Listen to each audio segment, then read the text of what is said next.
The sun hung low over the quiet suburban road, casting long golden streaks across the pavement as a thin, weary man named Aaron Callister jogged toward the bus stop, clutching a crumpled paper bag of discounted groceries. He was late again, and he knew the daycare would charge extra if he didn't pick up his little daughter soon.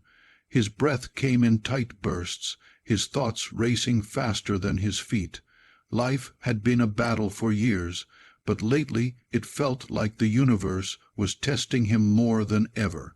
Then, just as he rounded a corner, he saw a car stalled at an awkward angle, smoke curling from its hood, and a woman standing beside it with fear and frustration etched across her face.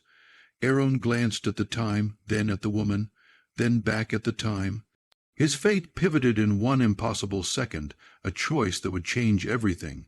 If you believe in kindness, unexpected blessings, and second chances, please like, comment, share, and subscribe to Soul of Light. Your support helps keep these heartfelt stories alive. Aaron slowed to a stop, torn, then walked toward the stranded woman.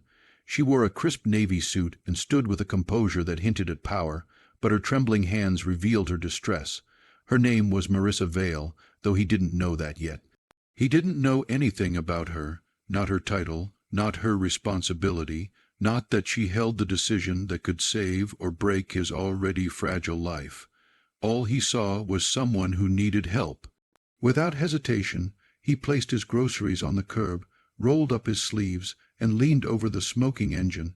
The heat seared his arms, the fumes made him cough, and the stubborn bolts fought him at every turn, but he refused to give up.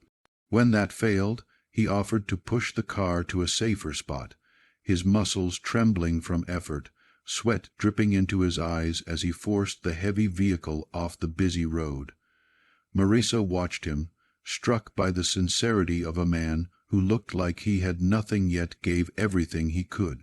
When the tow truck finally arrived, Aaron simply nodded, grabbed his groceries, apologized for not being able to do more, and sprinted away. Marissa tried to call after him, but he was already gone, swallowed by the noise of traffic and the weight of his own life. She didn't even know his last name. She only knew the pure goodness she'd witnessed, and how rare that felt in the world she moved through daily, a world of decisions, consequences, and cold, unyielding law. Aaron reached the daycare late, breathless and drenched in sweat. His daughter, Saren, ran into his arms with the cheerful innocence of someone whose love did not falter no matter how many times life knocked her father down. But the daycare fee for late pickup crushed him, adding to an already suffocating pile of debts. Days blurred together after that, long shifts at the mechanic shop, desperate calculations of bills, skipped meals so Saren could eat better, silent prayers whispered into the night. The biggest weight of all was the upcoming hearing about his home. One missed payment had spiraled into 3, and the court had denied his earlier appeal.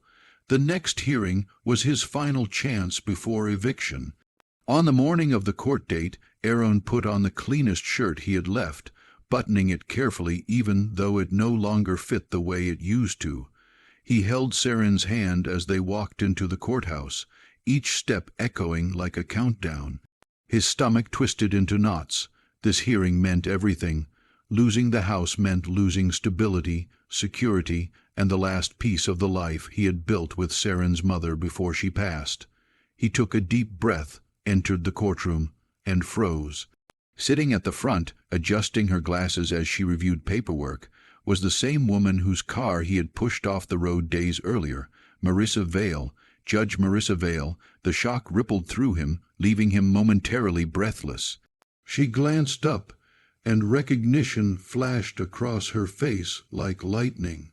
Her expression shifted, a mixture of surprise and something softer, something almost wounded by the knowledge that the man who had helped her so selflessly was standing in her courtroom, facing the kind of struggle she rarely witnessed up close. She straightened her posture, masking emotion behind professionalism, but Aaron could tell the moment had unsettled her. As the hearing began, Aaron braced himself. He had no lawyer. He couldn't afford one. He spoke honestly, explaining the lost hours at work, the medical bills from Seren's asthma attack last winter, the rising rent that had overtaken his thinning income. He wasn't making excuses. He simply shared the truth with the quiet dignity of someone who'd had to be strong for far too long. Marissa listened with an attention she rarely granted to any case. Her mind replayed the sight of him sweating under the hood of her smoking car, pushing her vehicle with every ounce of strength he could muster, asking for nothing, expecting nothing. She remembered his fear when she recognized him just now, not fear of her, but fear of losing the only home he had left for his little girl. After reviewing the documents, she closed the file gently and looked at Aaron with a tenderness no one else in the courtroom understood. She spoke in a steady voice, but emotion pulsed beneath the surface. She acknowledged his hardships, commended his efforts, and announced her ruling: a temporary hold on the eviction, a restructured payment plan, and access to a local assistance program that would help stabilize his finances. It wasn't charity, it was justice with compassion. Aaron's knees nearly buckled in relief. Tears stung his eyes, and Saren squeezed his hand, smiling without understanding the significance of the moment. As the courtroom emptied, Marissa quietly approached him. She thanked him again for helping her, but Aaron shook his head, insisting he simply did what anyone should do. Marissa knew better. She saw good men every day, but rare were those who remained good despite the weight of their world collapsing around them. She wished him strength, and for the first time in weeks, Aaron felt hope rise in his chest like light breaking through clouds.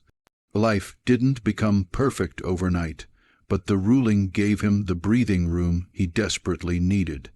He worked extra hours, paid off small debts piece by piece, and slowly rebuilt the stability he had feared was gone forever.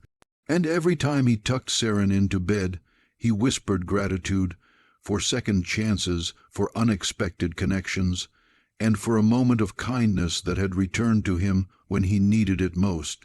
If this story touched your heart, please like, comment, share, and subscribe to Soul of Light. Your support brings more uplifting stories to life. Special request: comment below what part of Aaron's journey moved you the most.